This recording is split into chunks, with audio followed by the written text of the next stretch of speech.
Listo, Leo. No, muchísimo gusto, Darío. Mi nombre es Leonardo Antonio Larrota.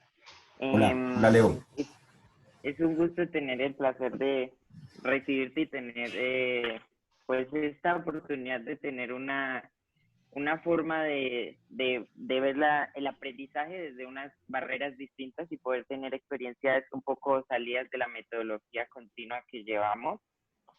Junto con mis compañeras que son Mariana Tibavisa, Juliana Girón y María Alejandra, tenemos preparadas una serie de preguntas que nos gustaría hacerte en referencia a lo que son pues los detalles que para nosotros son demasiado interesantes e importantes de tu experiencia, como lo son esa promoción de la lectura desde tu enfoque y, y tu trayecto como escritor.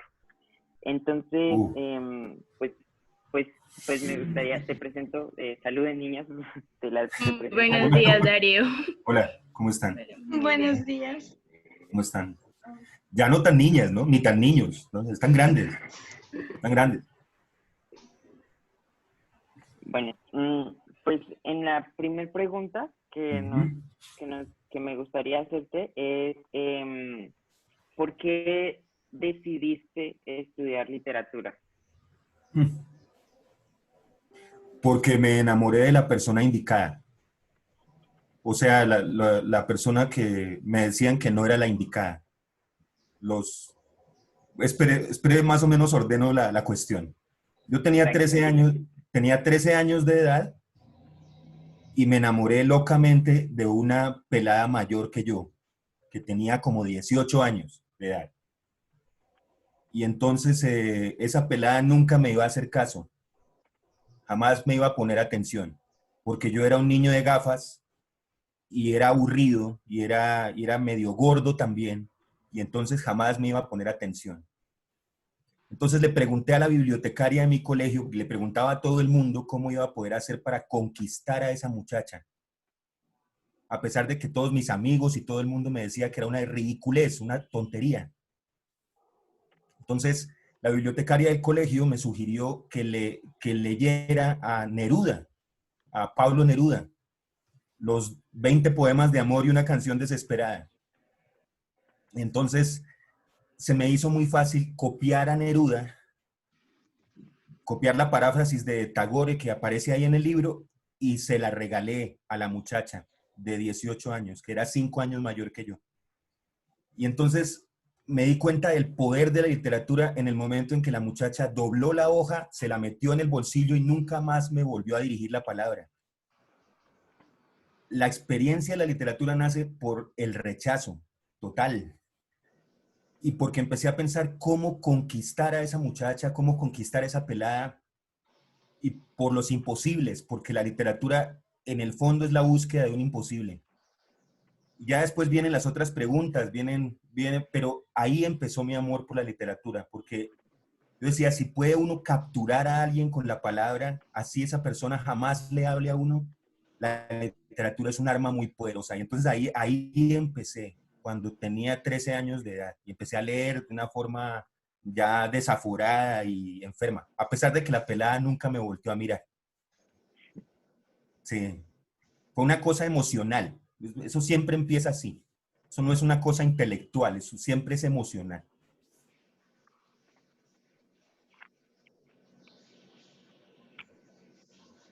Bueno, y después discúlpeme, me metí a estudiar literatura porque quería leer mucho más, quería profundizar mucho más en los libros y quería de pronto algún día ser escritor. Pero pues eso ya era una especie de compromiso a muy largo plazo.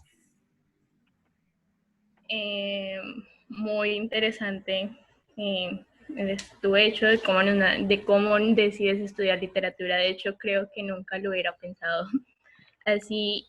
Pero Darío, quisiera que nos contaras más a fondo para ti qué es la literatura, cómo la puedes describir, cómo nos la puedes contar, para ti qué significa. Mariana, Hmm, Dios mío. Eh, la, hace un tiempo, cuando era más joven, cuando conocí a Maribel, por ejemplo, hace 20 años, pues, yo tenía la idea de que la Diga eso, Darío, literatura, que hacen cuentas de tiempo y es mucho tiempo, bueno, ya sí, soy muy sí, vieja. sí, sí, tienes razón, estamos muy ancianos ya, Mari, estamos ancianos. Bueno, Sí. hace mucho tiempo, en la última glaciación, mejor dicho, o más o menos en el precámbrico o el Plesioceno, por allá uno de esos periodos Sí, ya déjelo así. cuando todavía estaban los dinosaurios. Entonces yo creía que la literatura era una especie de posibilidad de otra vida, pero ha pasado lo que ha pasado, o sea, todas las cosas que han pasado en este país, que es un país injusto y lleno de mucha sangre y de mucha podredumbre, y pasó el 9/11, por ejemplo, pasó el 11 de septiembre, estamos en esta situación ahora que es muy extraña, de encierro, de 3 estudiantes en una misma casa viendo una clase virtual, por ejemplo. Eso, por ejemplo. Entonces ha pasado todo eso y he terminado por creer que la literatura no es que sea una forma de vida alternativa o una vida paralela que uno tenga, sino que es la vida realmente, porque lo que nosotros vivimos, lo que nos vendieron como realidad es una estafa, Mariana, y una gran estafa. Hay gente que en serio le apuesta todo a cosas que no tienen el menor sentido.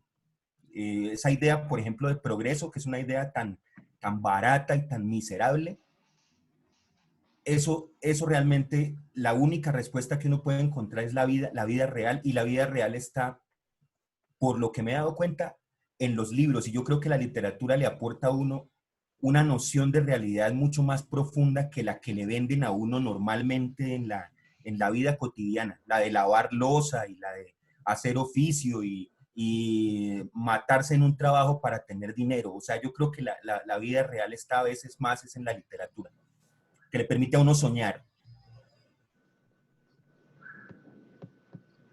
Gracias por esa pregunta, Sam, poderosa. Con gusto, gracias a ti por esa respuesta.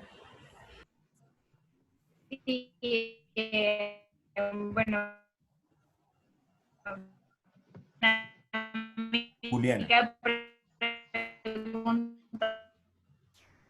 Juliana, Hay problemas de internet con ¿lo escucho Juliana. bien? ¿Lo escucho bien? Realmente Juli tiene unos ciertos líos de conexión en este Sí. momento, ¿No hay algún pero traductor para Juliana? pues si quieres en este, yo Lengua te de voy a señas. leer la... Juli Lengua- tenía, Juli tenía una pregunta que ella era la que te quería hacer, entonces yo te la voy a leer. Listo. Juli te quería preguntar que sí, o sea, pero pues en cierto punto pues nos la respondiste con la respuesta tan explosiva de la segunda pregunta, pero es, Explosivo. ¿consideras la literatura como, consideras que la literatura se puede ver como un estilo de vida?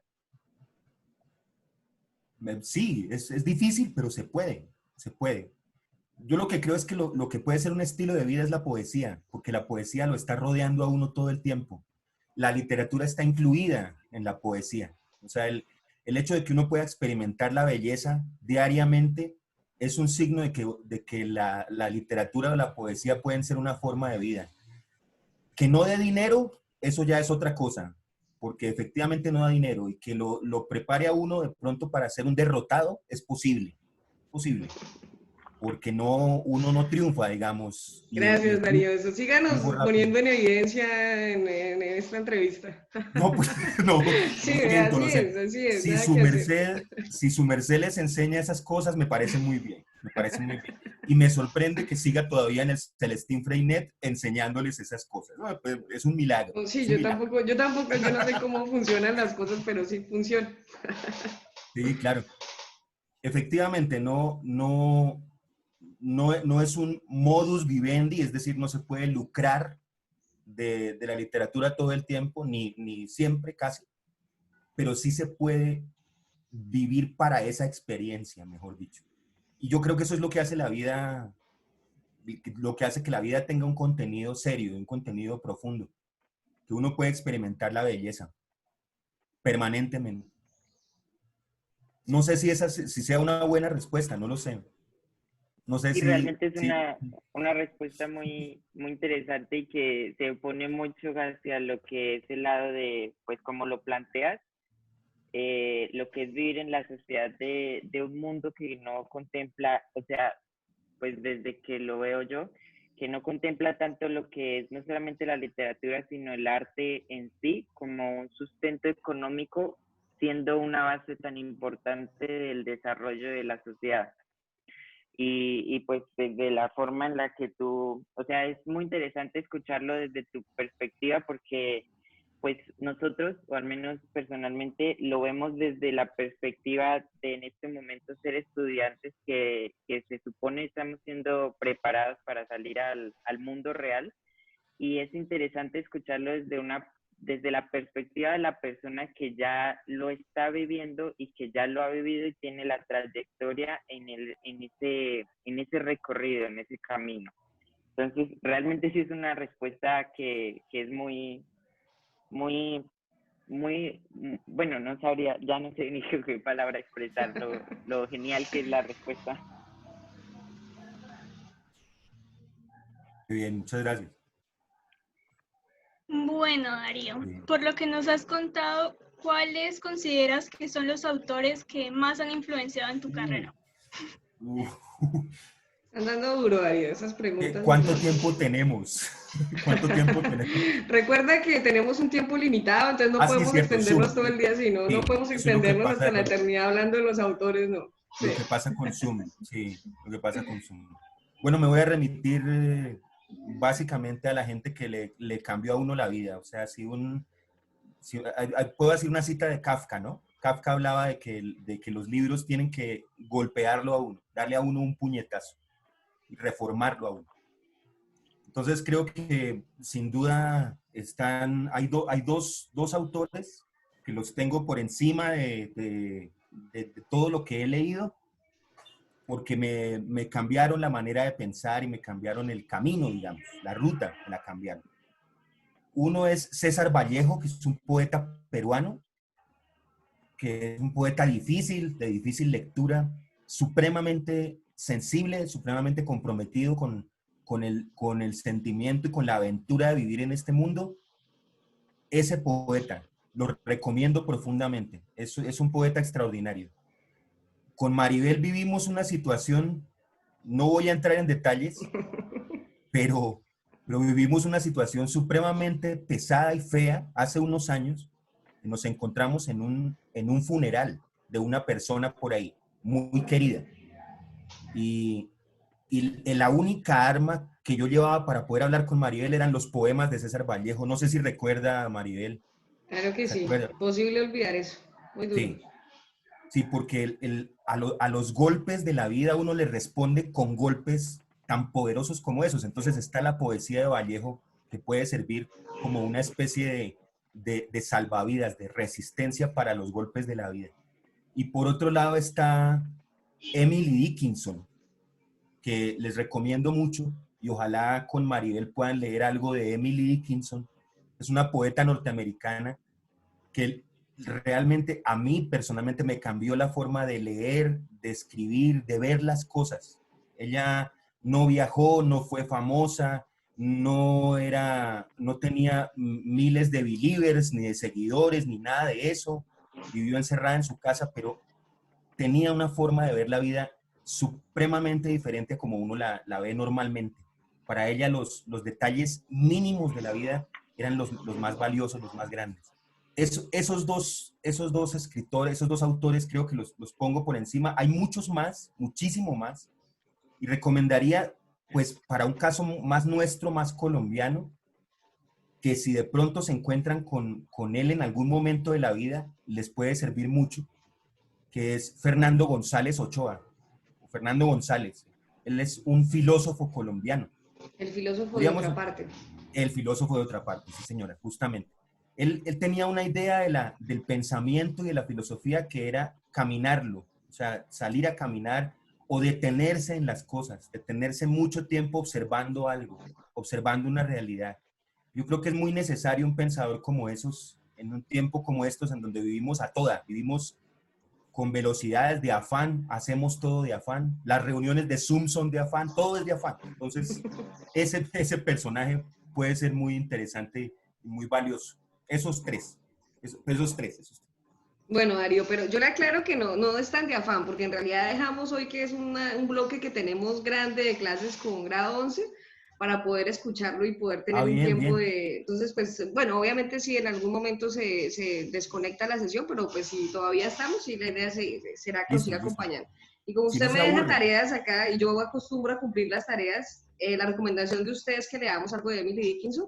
Le voy a pedir el Sí, favor que nos recomiende algo y vamos a abrirle el espacio para leer algo de Emily Dickinson. Entonces usted por favor me recomienda muchos textos, de hecho, de los que hemos leído.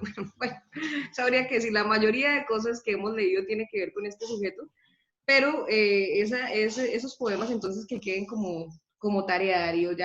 Yo me comprometo a leer con los estudiantes a Emily Dickinson. listo, perfecto. Ella no publicó libros en vida, Ujú, pero sus poemas los numeraba, era muy juiciosa, ella misma hacía los libros, cosía los libros, se los escribía como para ella misma, digámoslo así. ujú. Pero eh, tiene, pues, no sé si se puede decir un poema de ella completo, por ejemplo, que siempre ha Sí, sido si como lo una tiene, especie de adelante. escudo de armas. No sé si lo aguanten. Yo veo, por ejemplo, aquí a una pelada que se llama Estefanía Bayona, que está cubierta por la sombra, así está totalmente cubierta por la sombra, como, Es como que tratando de la luz huir, está atrás. sí, No, como, no, lo siento. no, no, Fresca, no se preocupe. No, no, no. Me refiero es a eso, a que hay muchas posibilidades. Entonces ella está, por ejemplo, oculta, ¿no? Tiene que darme el secreto para ocultarme en una reunión de Zoom. Eso me parece fabuloso, fabuloso. Entonces aquí va el poema de Emily Dickinson. Dice así: joven ateniense, sé fiel a ti mismo y al misterio. Todo lo demás es perjurio. Eso, por ejemplo, y los poemas de ella son así, muy breves todos, la mayoría son poemas supremamente breves. Eso de ser fiel a uno mismo y al misterio, eso es todo un programa de vida, mi querida Mari. Toda Mm, una forma de vivir, eso es algo fascinante. Que el misterio uno nunca lo total. va a poder resolver. Y ser fiel a uno mismo es no dejarse mangonear, no dejarse engañar de nadie. Entonces eso es dinamita, dinamita. Sí, señora. Esa es la vida, total. Sí, señora. No sé si haya Perfecto, más muchas gracias. preguntas, si tienen más preguntas. Claro que sí, todavía Yo tengo quedan una algunas. pequeña pregunta. Sí, señor. Sí, por favor. Bueno, ¿se imaginó alguna vez estar hoy nominado al premio Simón Bolívar? No, pero es que eh, no sé qué les haya dicho Maribel de eso. Nada, yo no he hecho nada. Los textos lo descubren.